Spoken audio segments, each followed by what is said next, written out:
What is up, champs and champ pets? We are back. We're here at one of the hardest courses in the world to give you some of the easiest hacks to implement. So let's get into it. So excuse the title and the thumbnail. You might not be lazy. You might just not have a lot of time to be able to dedicate your whole life to practicing disc golf. Doesn't matter. We got 3 hacks for you, and we're going to start right now. First one, we talked about it in principle number 3. It's about getting the heel down. We're talking about your back foot. Most people, probably you yourself, have your heel way up off the ground while you're putting. So yes, the adjustment, get that heel down. It engages your inner quadricep. You get a lot more power driving toward the basket. You know what, let's do an example. All right, first I'm gonna start with heel up putters. Heel up guys.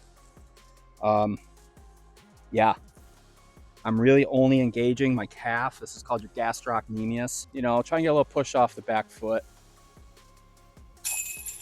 You know, decent. But I'm gonna get my heel down here. Now, the other thing this does, besides add more power, is it gives you much more balance. It's like the rudder on a ship. The steering is so much better. And you engage this inner quadricep. Much bigger muscles are being engaged. I just feel so much more balanced and ready to drive toward the basket here and not miss low. That's what we're not trying to do anymore. Done missing low. That felt so much easier. So experiment with getting that heel down. Extremely easy to implement, and I believe immediate results to help you stop missing low. Let's get into our second hack. Our second tip is to practice with one of our Champ Cap products. This is the best way to practice putting. It's the most efficient if you don't have a lot of time.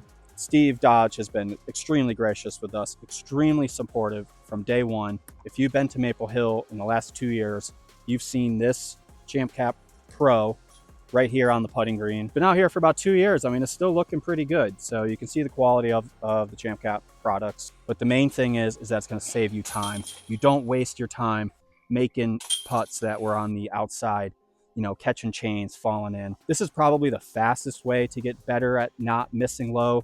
You have this constraint about 3 inches above the cage. They're not going in if you hit that. It just gets you dialed. Our third and final little hack for you to stop missing low in a very simple way: lightweight putters. I mentioned it in our principle number 10, our circle 2 hack video, that I was just starting to experiment with Tai's RPM Takapui 160 gram. At 160 grams, this is 8% lighter than my max weight Takapui.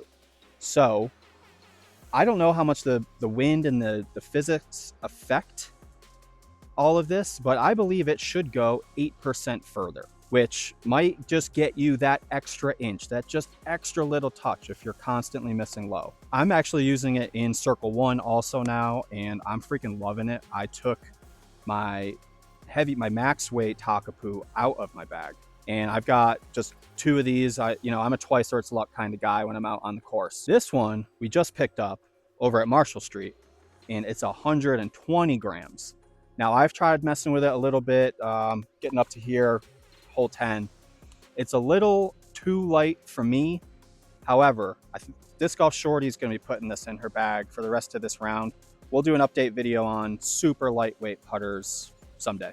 I don't know how many brands make lightweight discs. I asked when I was over at Marshall Street, and she mentioned that Discraft and Discmania don't do a ton of lightweight stuff, but that most brands are starting to do more lightweight stuff. And there's a specific brand, I think it was called Dino Discs, that's doing exclusively lightweight stuff, like super lightweight. Hopefully these simple tips help you stop missing low. Remember, we upload every Thursday at noon Eastern time. You know what we're gonna do? Catch you later.